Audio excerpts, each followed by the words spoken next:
ఓకేనా? నమస్కారం.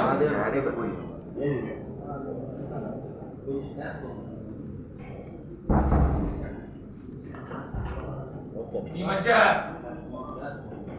ప్రతిరోజు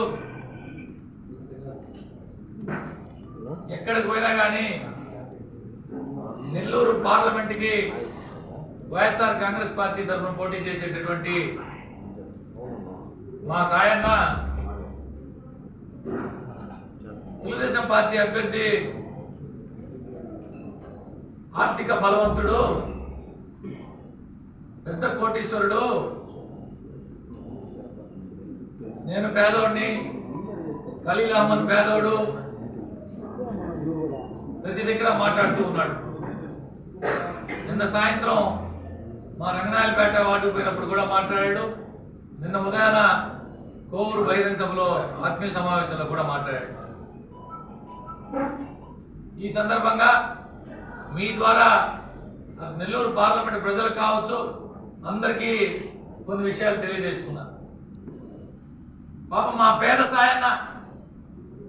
పేద సాయన్న ఎప్పుడు ఢిల్లీ నుంచి హైదరాబాద్కి రావాలన్నా, ఎప్పుడు హైదరాబాద్ నుంచి విజయవాడకి రావాలన్నా, ఎన్నిసార్లు స్పెషల్ ఫ్లైట్లో వచ్చాడో ఆధారాలతో పాటు ఇవ్వమంటే ఇస్తా, విత్ ఎవిడెన్స్. ఎన్నిసార్లు ఈ పేద ఆయన స్పెషల్ ఫ్లైట్లో ఢిల్లీకి పోవాలన్నా స్పెషల్ ఫ్లైట్, విజయవాడ రావాలన్నా స్పెషల్ ఫ్లైట్, ఎక్కడ కావాలన్నా స్పెషల్ ఫ్లైట్. ఈ పేదవాడికే పాపం శంషాబాద్ పక్కన 10 ఎకరాల ఫామ్ హౌస్. ఈ పేదానికి పాపం ఏమీ వ్యాపారాలు లేవు ఆయనకి. పాపం నాకు కేవలం 8 ఎకరాల పొలం మాత్రమే ఉందని చెప్పే మా పేద సాయానికి హైదరాబాద్ శంషాబాద్లో 10 ఎకరాల ఫామ్ హౌస్. చెప్పుకుంటా పోతే చాలా ఉన్నాయి. నేనేం చేస్తాను, ఏం చేశాను, రాబో రోజుల్లో నెల్లూరు పార్లమెంట్కి నేను ఈ పనులు చేస్తానని చెప్పుకోవాల్సింది పోయి వ్యక్తిగతంగా ఆయన కోటీశ్వరుడు, ఆయన అక్కడ సంపాదించాడు, ఆయన ఇక్కడ దోచుకున్నాడు, ఆ డబ్బులు పెడుతున్నాడు, లోతుగా మాట్లాడితే బాగోదేమో అని చెప్పి చాలా విషయాలు కామ్గా ఉండాల్సిన పరిస్థితి ఏర్పడతాం. నెల క్రితం వరకు అక్కడే ఉండి ఆ పార్టీలో ఉండి పనిచేసినటువంటి వ్యక్తిగా, చాలా విషయాలు తెలిసినటువంటి వ్యక్తిగా లోతుగా మాట్లాడితే మరీ బాగోదేమో, సంస్కారం అడ్డొస్తూ ఉంది కాబట్టి చాలా విషయాలు ఈ సందర్భంగా మాట్లాడుతున్నా. చూపించమంటారా? మా సాయానికి శంషాబాద్ పక్కన ఫామ్ హౌస్ ఉంది, ఇవ్వమంటారా? ఫోటోలతో పాటు ఇంకేం కావాలి చెప్తే. నేను ఎక్కడ తిట్టలేదే, అన్పార్లమెంటరీ లాంగ్వేజ్ ఎక్కడ వాడలేదే, ఎవరిని వ్యక్తిగత దూషణలు చేయలేదే. చేయాల్సిన సందర్భం మరీ శృతిమిస్తే భవిష్యత్తులో ఉంటుంది. నాకు చెప్పాను ఇందాకే, సంస్కారం ఉంది, సంస్కారం అడ్డొస్తుంది, ఎవరెవరో ఏదేదో మాట్లాడడం, ఎన్ని చూసి అయిపోయింది. పింఛన్లు కూడా అవ్వాతాతకు ఇవ్వాల్సిన పింఛన్లు కూడా ఇవ్వనీయకుండా టీడీపీ పార్టీ అడ్డుకుంటుంది. పచ్చి అబద్ధం, పచ్చి అబద్ధం. ఏ ఒక్కరైనా పింఛను ఇవ్వకుండా ఆపమన్నారని ఇప్పుడు ఎలక్షన్ కమిషన్ కూడా మీ ద్వారా ప్రజలందరికీ తెలియజేస్తున్నా. ఎలక్షన్ కమిషన్ కూడా పింఛన్లు ఆపమని చెప్పరా? చాలా మందిలో ఈ అపోహ ఉంది, అపోహ చేస్తున్నా. ఎక్కడా కూడా పింఛన్లు ఆపమని చెప్పలా. వాళ్ళు ఎవరో పోయి కోర్టులో కేసు వేస్తేనో, మాజీ ఎలక్షన్ కమిషనర్ పోయి కోర్టులో కేసు వేస్తేనో, ఎలక్షన్ కమిషన్ పిటిషన్ ఇస్తేనో, ఎలక్షన్ నోటిఫికేషన్ ఆల్రెడీ వచ్చింది కనుక గతంలో జరుగుతున్న మాదిరిగా కాకుండా, వాలంటీర్ల ద్వారా కాకుండా, దాదాపు నెల్లూరు నగరానికి వస్తే నెల్లూరు నగర నియోజకవర్గం ఉంది, 80 సచివాలయాలు ఉన్నాయి. ఒక్కో సచివాలయం 10 మంది ఉన్నారు. 80 బదులు 800 మంది ఉన్నారు సచివాలయ సిబ్బంది మాత్రమే. కార్పొరేషన్లో పనిచేసే సిబ్బంది, అవుట్ సోర్సింగ్ ఇవన్నీ కాకుండా ఈ 800 మంది చేత ఇప్పించమన్నారు, లేదా ఎవరి చేతనే ఇప్పించమన్నారు. అదర్ దాన్ వాలంటీర్ల చేత వాళ్ళ వల్ల ప్రభావితులు అవుతారు కనుక వాలంటీర్లు కూడా వేరే విధంగా ఎక్కడ ఒక మాట తప్పుపట్ల ఎవరు ఏమన్నా వారు చాలా బాగా పనిచేస్తున్నారు. ఎలక్షన్ కమిషన్ గైడ్లైన్స్ ప్రకారం పనిచేయమన్నారు. దాంట్లో టీడీపీకి ఏ రకమైన ఇది లేదు. పెన్షన్ ఆపుతారన్న అపోహ తప్పితే ఏ ఒక్కరికి పెన్షన్ ఆపరు. ఇది మార్చి నెల కాబట్టి 1వ తారీఖు బ్యాంకులు పనిచేయవు. ప్రభుత్వం వైపు నుంచి రావాల్సిన డబ్బు బహుశా రేపు 3వ తారీఖు ఇస్తారు. వచ్చిన తర్వాత పంపిణీ జరుగుతుంది.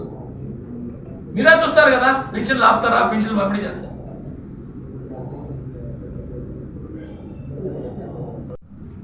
మీరు నెల్లూరు పార్లమెంట్కి ఏం చేస్తారు అవి చెప్పుకోండి తప్ప బూటకపు హామీలు కావలిపై నేను ఎయిర్పోర్ట్ తీసుకొచ్చేస్తా 6 నెలల్లో. 5 ఏళ్ళు మనమే అధికారంలో ఉండాం. 5 ఏళ్ళు మన ప్రభుత్వమే అధికారంలో ఉండింది. ఎటపోయింది ఎయిర్పోర్ట్, గాలిపోయిందా? ఇటువంటి బూటకపు హామీలు ఇవ్వడం మానేసి ఏదైతే ఆచరణ సాధ్యం అవుతుందో ఇవి చేయగలుగుతామని చెప్పే ఉన్నాయో అవి చేసేదానికి, ఆ హామీలు ఇచ్చేదానికి ప్రయత్నం చేయమని ఈ సందర్భంగా మా సాయానికి చెప్తున్నాను. 13వ వాడు ఎలా మార్చినకు పోయాడు. 6 నెలలు అండర్ పాస్ ఇచ్చేస్తా, 6 నెలలు అండర్ పాస్ ఇచ్చేస్తా అని చెప్పాడు. 5 ఏళ్ళు అధికారంలో ఉండేది మనమే సాయన.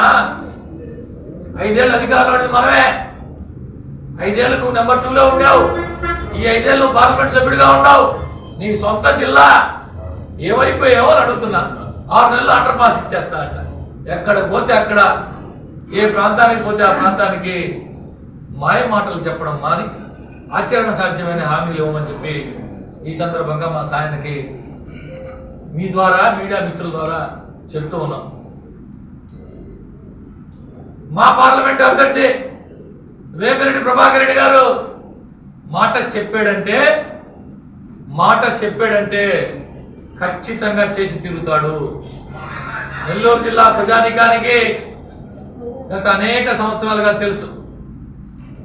ప్రభాకర్ రెడ్డి గారు విపిఆర్ అనే అతను ఒక మాట చెప్పాడు అంటే ఆ పని చేసి తీరుతాడు.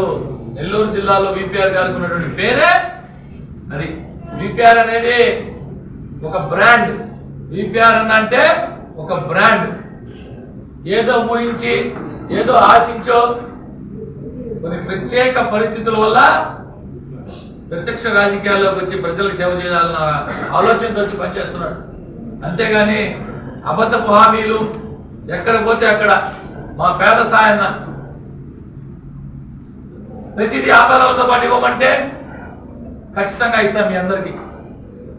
లేదు నేను ప్రైవేట్ ఫ్లైట్లో తిరగలేదు, నేను పేదవాడినే చెప్పాలంటే నేను మీకు అందరికీ ఆధారాలతో ఇస్తా. లేదంటే రేపు ఈ ఆఫీస్ మూసేసి రాజకీయాలు తప్పుకుంటా. నాకు ఫామ్ హౌస్ లేదు అని చెప్పాలండి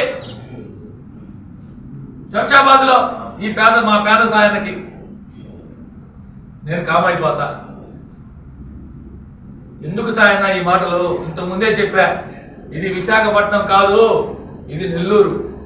నెల్లూరు ప్రజలు చాలా రాజకీయ చైతన్యం కలిగినటువంటి ప్రజలు. కాబట్టి ఎక్కడైనా మాట్లాడే ముందు స్థానిక సమస్యల మీద నేను ఏం చేస్తాను, ఏం చేయబోతానని చెప్తే మంచిదని చెప్పి ఈ సందర్భంగా తెలియజేస్తాను. ఈ వీడియో కనుక మీకు నచ్చినట్లయితే లైక్ చేసి షేర్ చేయండి. మరిన్ని లేటెస్ట్ అప్డేట్స్ కోసం మా ఛానల్ ని సబ్స్క్రైబ్ చేయండి.